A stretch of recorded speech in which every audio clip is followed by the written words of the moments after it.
ये है गूगल का नया क्वांटम चिप विलो, जिसने दुनिया के सबसे फास्टेस्ट सुपर कंप्यूटर एल कैपिटान को धूल चटा दी है।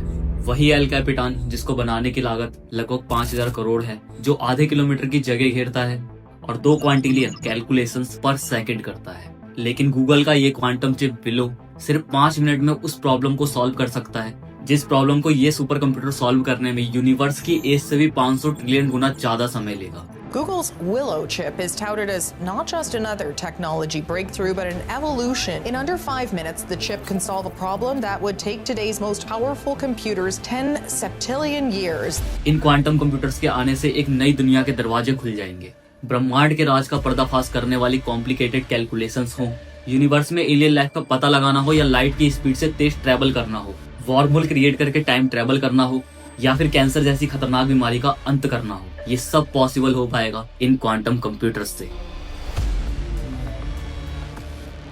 लेकिन वो कहते हैं ना, कई बार इतिहास हमारे आज के वर्तमान पर हावी हो जाता है, और यही हुआ सन 1901 में, जब कुछ गोताखोर ग्रीस के पास स्थित एक आइलैंड एंटीकैथेरा के पास खोज कर रहे थे। तभी उन्हें समुद्र की गहराइयों में एक पुराने जहाज का मलबा मिला, जिसमें सोने चांदी जैसा बेशकीमती खजाना था, और साथ ही उन्हें मिला एक यंत्र जो कुछ ऐसा दिख रहा था। बाद में जब इनकी रिसर्च की गई तो पता चला कि ये जहाज लगभग 2000 साल पहले डूबा था, जब वो इन सामानों को लेकर समुद्र के रास्ते जा रहा था। और जब इस यंत्र को डेरेक प्राइस ने एक्स रेज की हेल्प से देखा तो जो दिखा उसने सबको हैरान कर दिया। ये एक ऐसा डिवाइस था जिसमें लगभग 37 इंटरलॉकिंग गियर्स थे, और इन गियर्स में से कुछ गियर्स ऐसे भी थे जिनके दांतों का साइज 1 मिलीमीटर से भी कम था। ये एक प्राचीन एस्ट्रोनॉमिकल डिवाइस था जो ग्रहों की स्थिति को कैलकुलेट करता था और उनके भविष्य को बताता था। क्योंकि ये यंत्र एंटीकैथेरा में मिला था, इसीलिए इसको नाम दिया गया द एंटीकैथेरा मैकेनिज्म। ये था दुनिया का सबसे पुराना और पहला कंप्यूटर जो लगभग 2000 साल से भी ज्यादा पुराना था। अब आपके मन में एक डाउट आ रहा होगा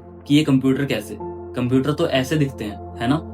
तो सुनो, कंप्यूटर क्या होता है। अगर इसको एक सिंपल लैंग्वेज में समझा जाए तो कंप्यूटर एक ऐसा डिवाइस है जो कैलकुलेशंस करता है। मतलब जो भी डिवाइस कैलकुलेशंस करते हैं वो सब के सब क्या है? कंप्यूटर हैं। जैसे ये सिंपल सा दिखने वाला कैलकुलेटर, और ये जो एंटीकैथेरा मैकेनिज्म है ये भी तो कैलकुलेशंस करता था, इसीलिए इसे कंप्यूटर कहा गया। और ये कंप्यूटर एक मैकेनिकल कंप्यूटर था जिसकी टेक्नोलॉजी इतनी एडवांस थी कि अगले 1500 साल तक इस लेवल की टेक्नोलॉजी दोबारा नहीं बनी। इसके बाद सन 1642 में लियोनार्डो दा विंची के कैलकुलेटर के डिजाइन से इंस्पायर होकर पास्कल ने एक कैलकुलेटर बनाया, पास्कलिन, जो एडिशन और सब्ट्रैक्शन कर सकता था। मतलब संख्याओं को जोड़ सकता था और उन्हें घटा सकता था। इसके बाद सन 1673 में गॉडफ्राइड ने इसका अपडेटेड वर्जन बनाया जो प्लस और माइनस के साथ साथ मल्टीप्लिकेशन और डिवीजन भी करता था। ये कैलकुलेटर्स मैकेनिकल थे और इनको मैनुअली ऑपरेट किया जाता था, जिस वजह से इनकी गलती करने की संभावना अधिक होती थी। इन कैलकुलेटर्स का यूज उस टाइम पर समुद्री जहाजों में किया जाता था, जहां एक छोटी सी गलती भी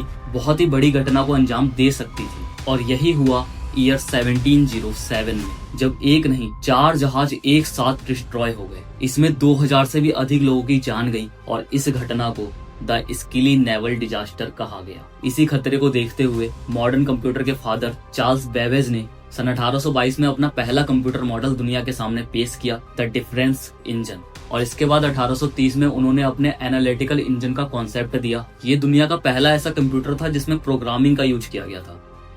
समय बदला, टेक्नोलॉजी और एडवांस हुई और अब एक नए युग की शुरुआत हो गई, इलेक्ट्रॉनिक युग की, जिसमें अब हम मैकेनिकल एनर्जी को छोड़कर इलेक्ट्रॉनिक एनर्जी की तरफ शिफ्ट हो गए थे और इलेक्ट्रॉनिक एनर्जी को कंट्रोल करना सीख गए थे, जिसके लिए हमने वैक्यूम ट्यूब्स का सहारा लिया। और इन वैक्यूम ट्यूब्स की हेल्प से अब इलेक्ट्रॉनिक कंप्यूटर बनाए गए जिनका साइज बहुत बड़ा होता था और साथ ही ये बहुत ही ज्यादा एनर्जी कंज्यूम करते थे। और इसी वजह से ये कंप्यूटर्स इतने प्रैक्टिकल नहीं थे, और इसी वजह से साइंटिस्ट ये सोचने पर मजबूर हो गए कि क्या हो अगर हम इस पूरे सिस्टम को छोटा और कॉम्पैक्ट बना दें।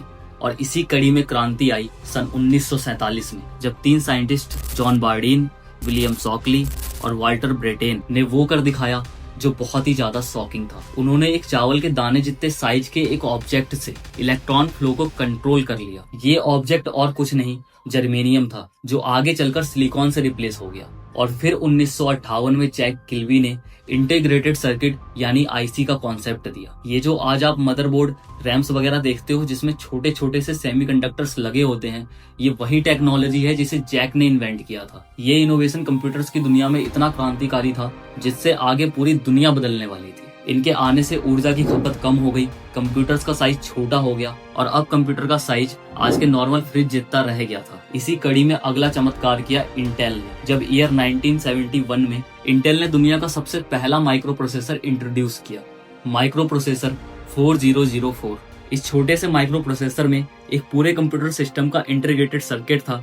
इलेक्ट्रॉन फ्लो को कंट्रोल करने के लिए ट्रांजिस्टर्स थे, अर्थमेटिक लॉजिक गेट्स थे, इसी में मेमोरी भी थी और भी ना जाने क्या क्या। अब कंप्यूटर्स बहुत ही ज्यादा कॉम्पैक्ट हो गए थे और इंटेल के सीईओ गॉर्डन मूस ने ये बताया कि अभी जो माइक्रो प्रोसेसर बना है उसमें 2300 ट्रांजिस्टर हैं और उनका साइज 10,000 नैनोमीटर है। लेकिन हर 2 साल में हम ट्रांजिस्टर्स का साइज आधा कर देंगे, जिससे उसी माइक्रो प्रोसेसर में हम पहले से डबल ट्रांजिस्टर्स लगा पाएंगे, जिससे हर 2 साल में माइक्रो प्रोसेसर्स की पावर पहले से डबल हो जाएगी। और तब से लेकर आज तक माइक्रो प्रोसेसर्स की पावर लगातार बढ़ती जा रही है और आज जो इंटेल का लेटेस्ट माइक्रो प्रोसेसर है उसमें 150 करोड़ से भी ज्यादा ट्रांजिस्टर्स हैं और एक ट्रांजिस्टर का साइज लगभग 3 नैनोमीटर हो गया है। ये 3 नैनोमीटर वही लंबाई है जिसमें बस 20 एटम्स आ सकते हैं। मतलब जैसे जैसे ट्रांजिस्टर्स का साइज छोटा हो रहा है वैसे वैसे प्रोसेसिंग पावर बढ़ती जा रही है। लेकिन यही एक लिमिट है इन माइक्रो प्रोसेसर्स की। आखिर हम एक ट्रांजिस्टर का साइज कितना ही छोटा कर सकते हैं, उतना ही जिसमें से एक इलेक्ट्रॉन के गुजरने का रास्ता बच सके। हम साइज ज्यादा छोटा कर देंगे तो इलेक्ट्रॉन के गुजरने के लिए रास्ता ही नहीं बचेगा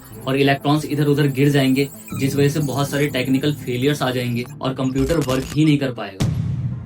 और यही वो रीजन है जिसकी वजह से जिन माइक्रो प्रोसेसर्स की पावर हर 2 साल में डबल हुआ करती थी, अब उन्हीं को डबल होने में 4 साल लगते हैं। और अब टेक्नोलॉजी उतनी तेजी से नहीं बदल रही है जितनी तेजी से पिछले कुछ सालों में बदली है। और इसी एक प्रॉब्लम ने 1980 में जन्म दिया क्वांटम कंप्यूटर्स के आइडिया को। वही क्वांटम कंप्यूटर्स जिन्होंने आज के सुपर कंप्यूटर्स को बहुत ही ज्यादा पीछे छोड़ दिया, जिनके आने से वॉर्म होल क्रिएट करना पॉसिबल हो पाया है। मतलब हम फ्यूचर में टाइम ट्रेवल भी कर सकते हैं और आगे हम एलियन लाइफ को भी ढूंढ पाएंगे, सारी बीमारियों का अंत कर देंगे और इंसानों की एज को 150 से 200 साल लंबा कर देंगे। ये सब पॉसिबल हो पाएगा बस इन क्वांटम कंप्यूटर्स से।